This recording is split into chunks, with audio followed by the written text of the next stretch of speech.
Good morning, everyone, and all my dear friends. First of all, I would like to wish you a very happy Independence Day. Today, we are here to celebrate Independence Day of our nation.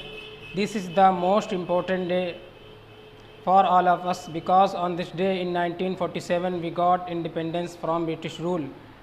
Great freedom fighters like Mahatma Gandhi and Bhagat Singh and Maulana Abul Kalam Azad and Maulana Qasim Nanotwi and many others devoted their entire life for independence of our nation. Their sacrifice can never be forgotten. They are not with us anymore, but their ideas remain all around us in our constitution from framework as well as our lives. We are fortunate that we are born in independent country, and that's why we have our own fundamental rights. We can now speak against the evil without fear.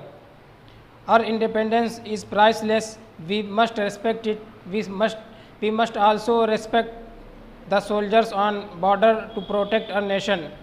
At last, I would like to say we are proud to be an Indian. Our country is best. We love it.